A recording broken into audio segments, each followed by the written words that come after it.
Welcome to Conservation Unfiltered, a podcast all about the North American model of conservation and your chance to dive into conversations about trends, research, and outdoor activities.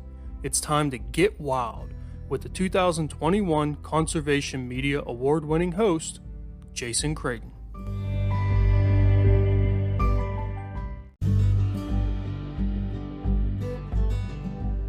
We have a lot of studies this year working on field stuff, not exposing hives to the bacteria or anything, but doing a lot more vaccinated queens in hives and watching how they do. So it's an interesting thing to work with when you're working with a pathogen like that that's so deadly. You have to be really careful about how you're testing it.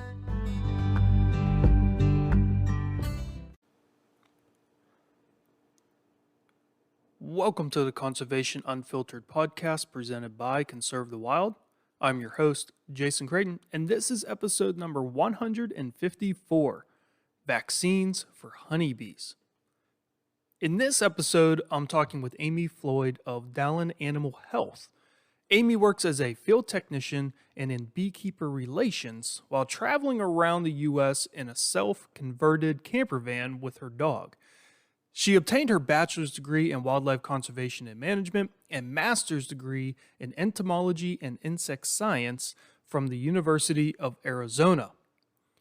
During the conversation, Amy fills us in on the honeybee industry, why honeybees are important to the ecosystem and our food supply, and what stressors are threatening honeybees. She also details how the AFB vaccine works, why it is needed, and if it is safe for humans.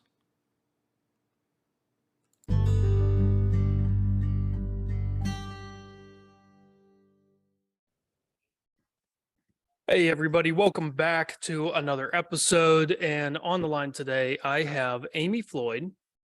And Amy's going to be talking about something new and exciting when it comes to news here with honeybees. Amy, how are you doing today? I'm good. I'm really excited to be on your podcast. Great. So first, can you just give us a quick sort of primer on the difference between honeybees and native bees here in the United States, seeing as though we're going to be focusing mostly on honeybees? Sure. So honeybees, this species of honeybees, Apis mellifera, are not native to the United States. They're from the old world, Europe, Africa, and they came over in various forms with settlers actually to produce wax so they could make candles so they would have light. Everyone thinks it's for the honey, but it was actually for the wax. Anyways, so they're non-native. Honeybees are a cool species or a subgroup of bees because they collect honey. Not every bee does that. And yeah, there's 20,000 species of bees, so honeybees are their own little part of that. So given that honeybees are not native to the United States, what is it that we use them for? What you mentioned, like we have wax, right? Beeswax, and honey production.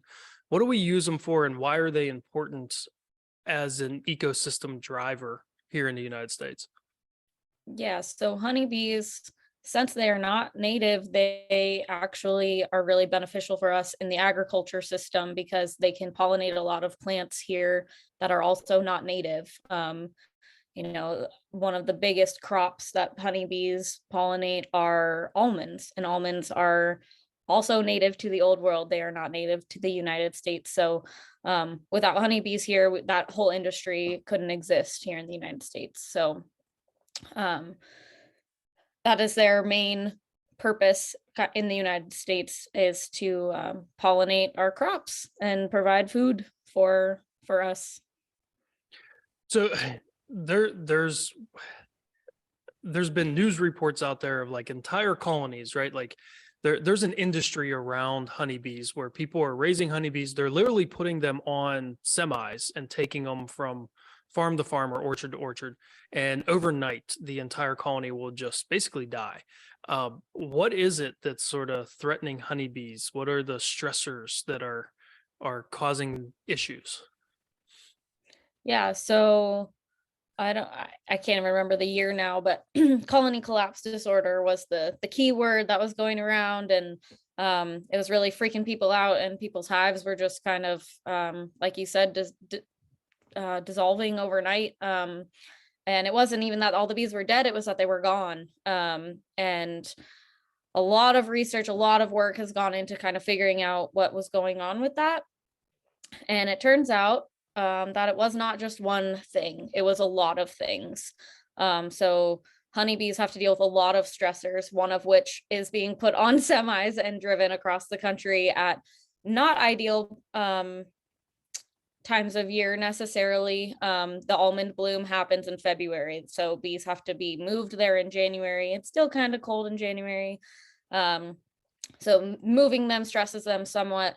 But more than that, there's pesticide exposure. The pesticides were a really big issue because they were being sprayed at inopportune times. So they were spraying crops with pesticides when they were flowering, which is also when bees are going to be there. And they were also spraying them during the day, which is when bees are going to be there. So a lot of those kind of policies have changed, where if you're going to spray for pesticides, you spray at night.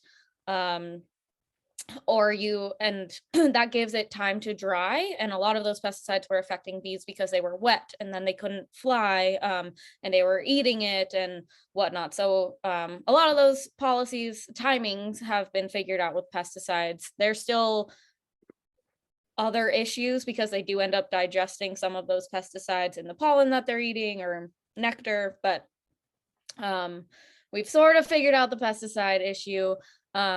And then one of the big stressors on honeybees is actually a parasite called the varroa mite. And it's Varroa destructor, which has a very ominous name. But that mite affects bees at all levels of its development. It'll feed on the larval form, the pupal form. It'll chew out of the cap, and then that pupal will die. And then they also feed on the hemolymph of adult bees. And these mites are not just like this tiny little parasite that you can't see. They're huge. It's like having like a Yorkie dog kind of stuck to you all day. Like that's the size comparison, you know. They're annoying and they transmit a bunch of viruses. And so those are what a lot of the hive loss comes from, are these mites that just the beekeepers call them mite bombs. They find one hive that has a ton of mites, and bees drift. You know, most of the time they're oriented to their hive, but they do drift. And so if they have mites on them, they go to another hive, mites fall off, they infect that hive. So they're easily spread. They have their evolutionary cycle is really fast, and so they become resistant to every treatment that comes out, and so they're just something that's really hard to manage once you have them, and you're guaranteed to have them at this point. So mites are a huge thing.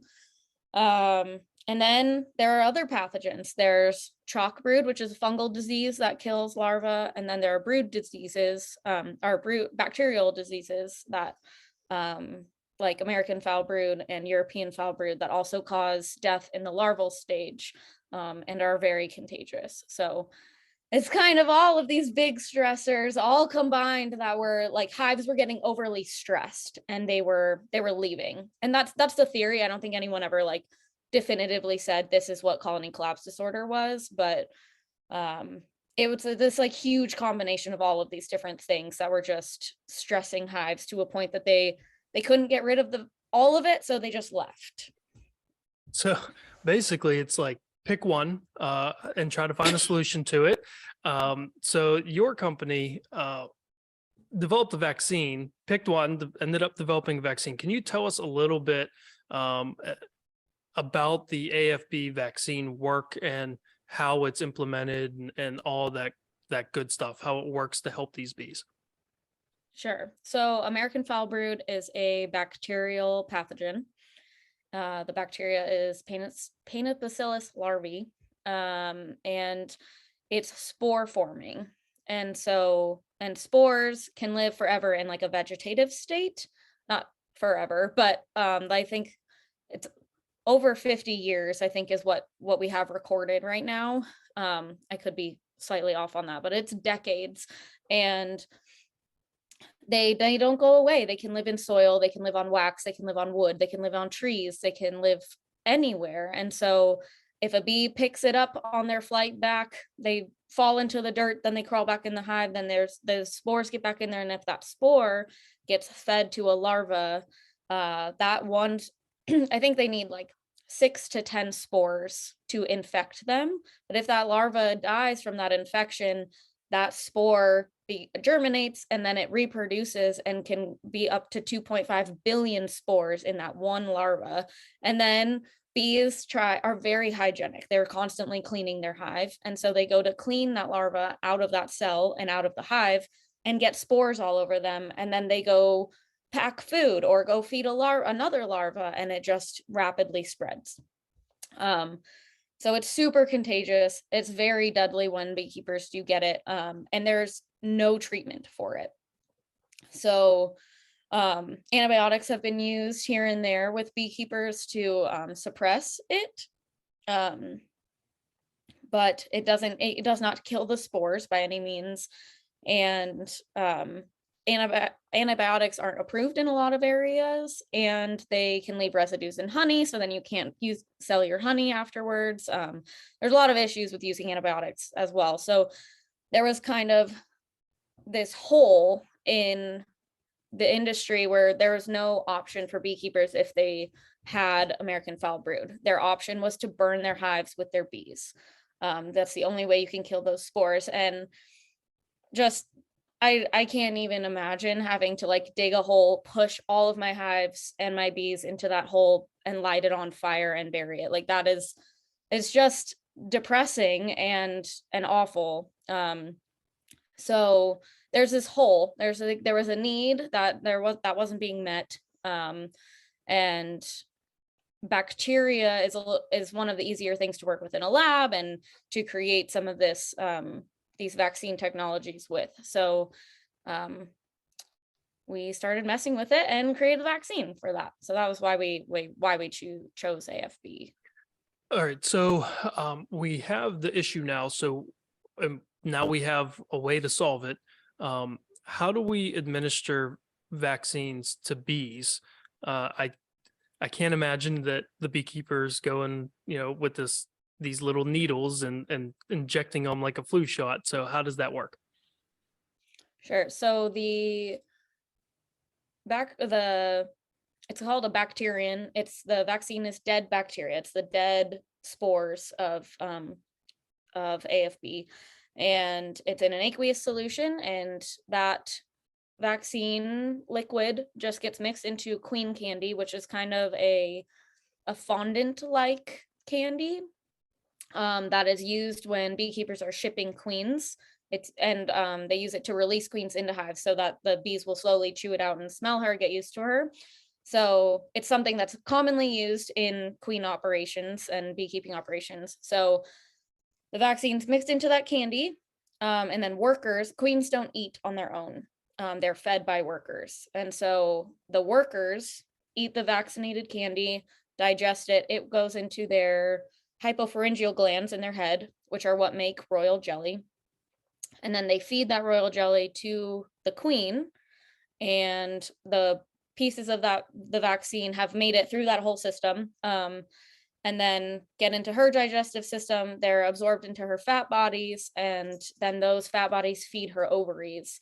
And it's attached to a protein called vitellogenin, and that is an egg yolk protein. And so that gets into the egg yolk where the larva is, that needs to be protected. So while it's in its egg, it's being exposed to this, and then when it hatches, it has that it's been primed. It's seen that bacteria before. Its immune system knows this is bad, I can fight it. What is the success rate for this type of vaccine? Is it pretty high, that it's going to work if you introduce it to your colony of bees? Sure. So we have our efficacy study shows 30 to 50% efficacy. That being said, we in that challenge experiment, we used an very high number of spores to challenge these larvae. So like I said earlier, it only takes 6 to 10 spores to infect a larva, and we were doing these challenge experiments with 2,000 spores per larva. So they were getting a really high dose. So that 30 to 50% efficacy maybe sounds low, but it's definitely relevant. It will, there's, they were being overexposed. So it's more, I think the main thing too, I've talked to a few beekeepers, and it's a preventative rather than a treatment. And so we don't want beekeepers thinking, oh, I have AFB, I can use this to make it go away. It may lessen it in that hive, but it's more of a like, let's make sure this hive doesn't get sick from AFB. Yeah, I mean, in a study like that, I mean, that or a challenge like that, that seems to me like you basically just like set off a nuclear bomb of spores, and getting, Yeah. 50% success rate. Like that's probably pretty good. Yeah, it's hard with these kinds of pathogens too to do research on them because you can't do it at a hive level, because you can't expose a hive to that bacteria ethically. That's just wrong. So we have to do it in a lab, and to make sure we're seeing an effect, make sure that effect is what where the vaccine is causing that effect, is to do it that way. So we have a lot of studies this year, working on field stuff, not exposing hives to the bacteria or anything, but doing a lot more vaccinated queens in hives and watching how they do. So it's an interesting thing to work with when you're working with a pathogen like that that's so deadly. You have to be really careful about how you're testing it. So since bees make something that humans ingest, right? Like they're making Sure. honey. We have to talk about the safety of this vaccine. Like, is it if the beekeepers are using this, if they use this vaccine, can they still sell their honey for human consumption? Is it something that's being transmitted to humans? What's the take on the safety of this? Sure. It's very safe. It is safe for humans. It is safe for the queens. It's safe for the bees. We've had that was one of the main things for getting the USDA conditional approval was safety. We time and time again proved that safety. The vaccine is never going into the hive itself. It is only being fed to a queen outside of the hive through via workers, and then that queen goes into a hive and she is vaccinated and her larvae are vaccinated, but the vaccine itself is not in there. And even if it were, it would be perfectly safe. It's just dead bacteria, and that bacteria is present in hives all the time anyway, just unknowing. So even if it were to be in the hive, it wouldn't cause any kind of issues with humans or honey production or anything like that. So, what does this mean for long term? I mean, is this going to sort of settle a lot of the issues that beekeepers have, and it's going to sort of stabilize things within the industry? Is that at least is that the goal? So AFB has it's played a big role in hive death in the past. Like I said earlier, right now the main stressor on honeybees is the varroa mite. And but it's really hard for bees to deal with that stressor when they're dealing with other stressors. And so the hope for this vaccine is that it can take away some of that bacterial stress that the bees are trying to work with, because even if you're not seeing symptoms of AFB or EFB, those bacteria are usually present in a hive anyway at a subclinical level. And so this vaccine, our hope is that it can take away that stress. So bees aren't, part of their immune system isn't trying to deal with that and mites. That part can go away and they can focus on some of the other stuff, because we can't fix everything in one.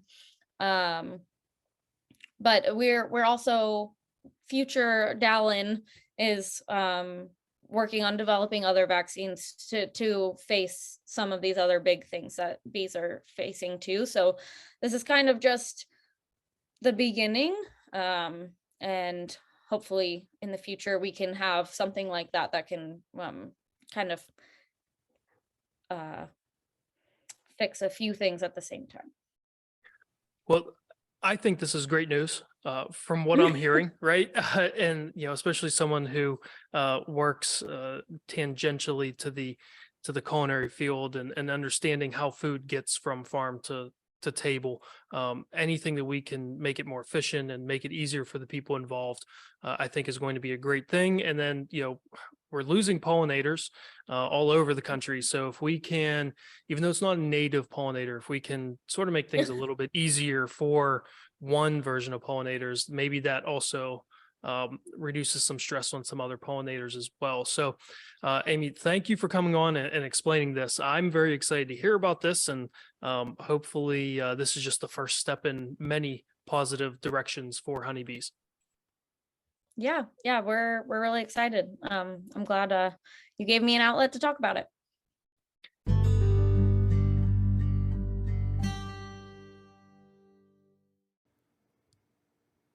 And that will do it for today. I want to thank you for listening, and I want to thank Amy for coming on and talking about this new novel vaccine. I know in the last couple years, since the pandemic, we've just been inundated with this idea of vaccines and hearing about it all the time. But this is something that, if you're a beekeeper and you've ever dealt with a colony collapse, this is something that may make your life a whole lot easier once it's made available for the public. I'll put in air quotes there. um, you know when we think about bees, and this is something that's become much more mainstream to talk about and think about, but when we think about bees, um, we don't always think of it in terms of like we need them, right? Like that, there's been this big push for pollinators, and and doing what's best for pollinators. And the reason why is because they're so integral in not just the ecosystem, but also in our food supply, right? Like there are semi trucks of bees traveling up and down the interstates, going from farm to farm, and being released a couple days or weeks at a time, so that they can pollinate, so that we can have our almonds, or we can have our oranges or grapefruits, all those, apples, all those things. And it's all because we don't have enough pollinators on the landscape. We need to supplement it with this honeybee industry that has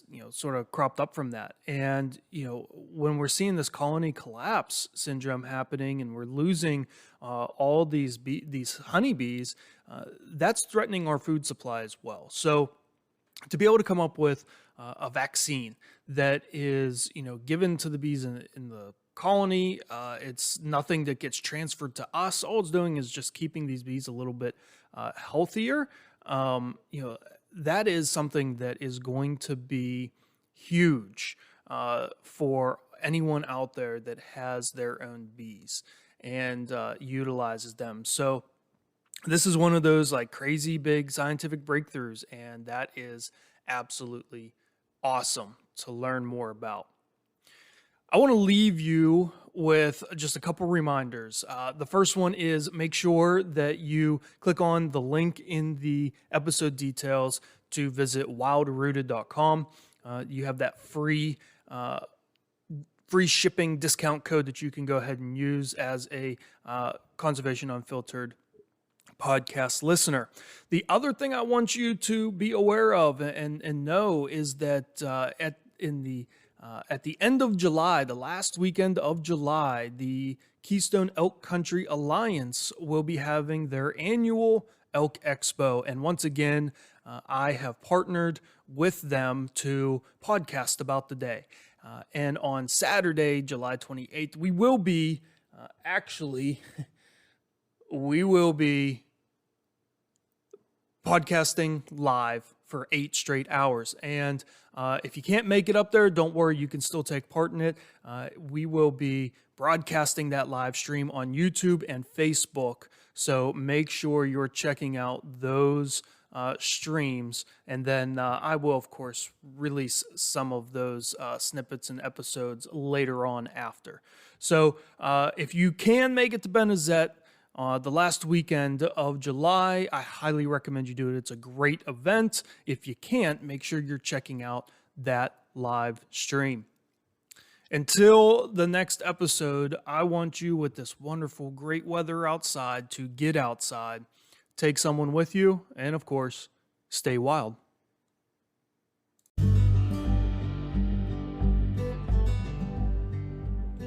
Just like you, I've been on a search for ways to tell the world I'm passionate about the outdoors. Things like a beautifully designed sticker, a well-fitting hat, or a comfortable shirt, all while working to help the outdoor community. Well, I think I finally found a company who checks all the boxes. Wild Rooted is an eco-conscious, family-owned company with a wide range of products, from stickers to shirts printed with algae ink, and hat patches, key fob holders, and keychains made with a plant-based leather alternative called Mirum. They have an inspirationally designed product for you. Not only that, but 10% of all profits are donated to our wonderful national parks and forests. It doesn't get any better than that. Head over to wildrooted.com and use CU Free Ship 23 at checkout to get your gear. That's CU FREE SHIP 23 at wildrooted.com.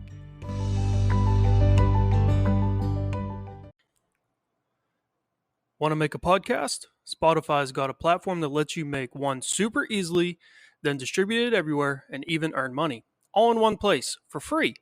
It's called Spotify for Podcasters. And here's how it works. It lets you record and edit podcasts right from your phone or computer, so no matter what your setup is like, you can start creating today. Then you can distribute your podcast to Spotify and everywhere else podcasts are heard. Video podcasts are also available on Spotify. You can even take conversations with your fans to the next level with Q&A and polls.